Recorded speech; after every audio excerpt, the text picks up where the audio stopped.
Welcome to Sai Murugan channel. Tasty అయిన కారసారమైన ఒక టమాటా gravy ఎలా చేయాలని చూపిస్తా. వేడి వేడి అన్నానికి చాలా బాగుంటుంది. Easy, simple. మన ఇంట్లో ఉండే 4 ఇంగ్రీడియంట్ పెట్టుకునే మనం చేసుకోవచ్చు. టేస్ట్ మాత్రం సూపర్ ఉంటుంది. లంచ్ బాక్స్ రెసిపీ కూడా వస్తుంది. ఎలా చేయాలని చూపిస్తా.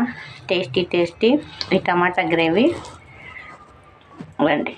రెసిపీకి ఫస్ట్ మనం స్టవ్ ఆన్ చేసి కడాయి పెట్టుకొని 2 టీ స్పూన్ ఆయిల్ వేసి ఒక 5 ఎండుమిరపకాయలు వేసి దోరగా వేయించి పక్కకు పెట్టుకుంటాం. ఎండుమిరపకాయలు వేగినాయి, అవి పక్కకు పెట్టేసి దాంట్లోనే ఒక 10 రెబ్బలు వెల్లిపాయలు, ఇది కూడా మొత్తం దోరగా వేగి రావాలి. ఎండుమిరపకాయలు ఏమో ఇట్లా వేగినాయి. మనకు ఎల్లిపాయలు మొత్తం వేగినాయి, ఇవి తీసి పక్కకు పెట్టేసి దాంట్లోనే ఒక 2 ఆనియన్, కట్ చేసిన ఆనియన్ 2, ఇది కూడా మొత్తం గోల్డెన్ బ్రౌన్గా రావాలి.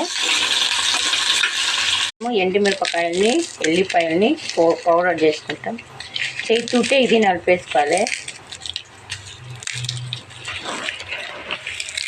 కారసారమైన టేస్టీగా ఉంటుంది. చలికి వేడి వేడి అన్నంలో ఈ మిశ్రమాన్ని వేసి తింటే గరుస్తూ ఉంటుంది. మరి నేను కూడా వేగినాయి. ఇప్పుడు దీన్ని కూడా పక్కకు తీసేసి మనం కట్ చేసుకున్న 4 టమాటా,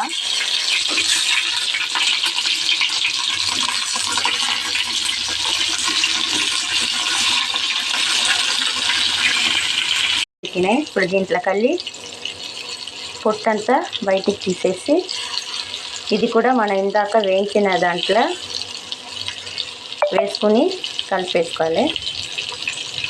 రెడీ అయిపోయింది. ఇప్పుడు దీంట్లో కొంచెం కొత్తిమీర వేసుకుని కావాల్సిన సాల్ట్ వేసి ఒకసారి మొత్తం గట్టిగా కలిపేసుకోవాలి. కారసారమైన వెరైటీ టమాటా గ్రేవీ, టమాటా తొక్కు కూడా పెట్టుకోవచ్చు. మనకు టేస్టీగా రెడీ అయిపోయింది. వేడి వేడి అన్నాల్లో కొంచెం ఈ మిశ్రమాన్ని వేసి నూనె నెయ్యి పోసుకొని తింటే సూపర్ ఉంటుంది. చూడండి ఎంత బాగా వచ్చినాయి. మీరు కూడా ట్రై చేయండి. ఎలా వచ్చిందో కామెంట్ బాక్స్లో కామెంట్ ఇవ్వండి. నెక్స్ట్ ఒక వీడియోలో చూద్దాం. బాయ్.